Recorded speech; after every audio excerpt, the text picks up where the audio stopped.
کیسے ہیں دوستو؟ ہم تھے 13ویں صدی کے آغاز میں. حشاشین اور خاص طور پر شام کی شاخ اپنے پراسرار رہنما راشد الدین سنان کی قیادت میں اپنی طاقت اور دہشت کے عروج پر تھی. انہوں نے صلیبیوں اور مسلمان سلطانوں دونوں کو اپنی مرضی پر چلنے پر مجبور کر دیا تھا. ان کا افسانہ یورپ سے لے کر ایشیا تک پھیل چکا تھا.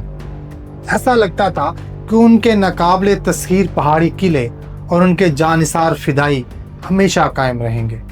لیکن کوئی بھی طاقت ہمیشہ قائم نہیں رہتی. کیا ہوتا ہے جب آپ کا سامنا ایک ایسی طاقت سے ہو جس کا کوئی سر نہ ہو جسے کاٹا جا سکے؟ ایک ایسا دشمن جو سیاست، خوف یا سفارت کاری کے اصولوں کو مانتا ہی نہ ہو. ایک ایسا دشمن جو کوئی ریاست نہیں بلکہ ایک قدرتی آفت کی طرح ہو جو اپنے راستے میں آنے والی ہر چیز کو تباہ کر دیتا ہو. یہ کہانی ہے حشاشین کے آخری خونریز باب کی. یہ کہانی ہے منگول طوفان کی. میں ہوں محمد ہارون. دو اساسن سیریز کی آخری قسط میں ہم دیکھیں گے کہ کس طرح دنیا کی سب سے خوفناک خفیہ تنظیم کا خاتمہ ہوا.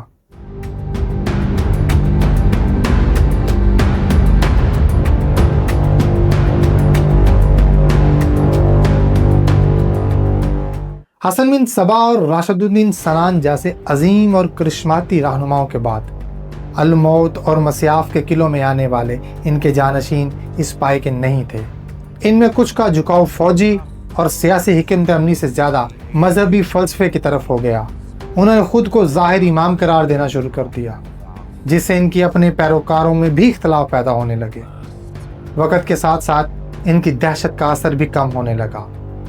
سلجوقی سلطنت ٹوٹ چکی تھی اور نئی چھوٹی چھوٹی ریاستوں کے لیے کسی ایک رہنما کا قتل اتنا بڑا دھچکا نہیں ہوتا تھا.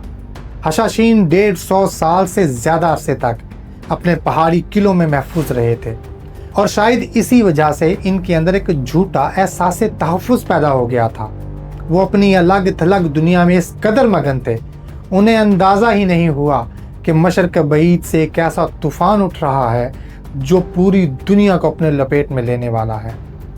اور یہ طوفان تھا منگول. چنگیز خان اور اس کی منگول فوج کا یہ طوفان بالکل ایک نئی قسم کا تھا.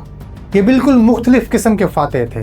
انہیں کسی ملک پر حکومت کرنے یا لوگوں کا مذہب تبدیل کرنے سے کوئی دلچسپی نہیں تھی.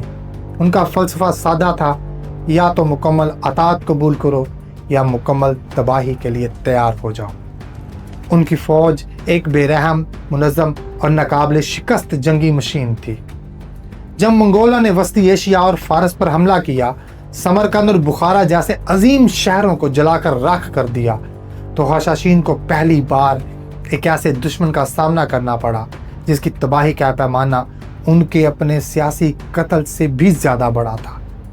پھر آیا چنگیز خان کا پوتا ہلاکو خان. اسے اس کے بھائی عظیم خان مونگے نے ایک مشن پر بھیجا. وہ مشن تھا پورے مشرق وسطیٰ کو فتح کرنا، اور اس کے راستے میں دو سب سے بڑی رکاوٹیں تھیں. ایک بغداد میں بیٹھی عباسی خلافت اور دوسرے ایران کے پہاڑوں میں چھپے نظاری اسماعیلی شیعہ یعنی حشاشین. منگول حشاشین کو اپنے تجارتی قافلوں اور سفیروں کے لیے خطرہ سمجھتے تھے اور اس کانٹے کو ہمیشہ کے لیے نکال دینا چاہتے تھے. 1256 میں ہلاکو خان نے ایک بہت بڑی فوج کے ساتھ حشاشین کے مرکز قلعہ الموت کا محاصرہ کر لیا.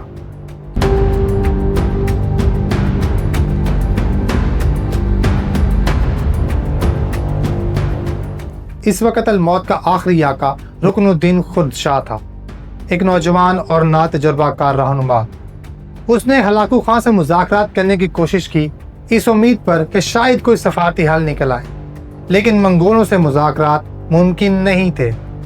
وہ چینی انجینئر سے قلعے فتح کرنے کی جدید ترین ٹیکنیک سیکھ چکے تھے. انہوں نے اپنے ساتھ بہت بڑی منجنیقیں لائی تھیں جو قلعے کی دیواروں پر دن رات بھاری پتھر برسانے لگیں. قلعہ الموت جو ناقابل تسخیر سمجھا جاتا تھا اب ایک بے رحم دشمن کے نشانے پر تھا. خرد شاہ نے اپنی قوم کو مزید تباہی سے بچانے کی امید میں ہتھیار ڈالنے کا فیصلہ کیا. وہ خود ہلاکو خان کے سامنے پیش ہو گیا. شروع میں ہلاکو نے اس کے ساتھ عزت کا سلوک کیا. اس نے خود شاہ کو استعمال کر کے فارس میں موجود حشاشین کے باقی تمام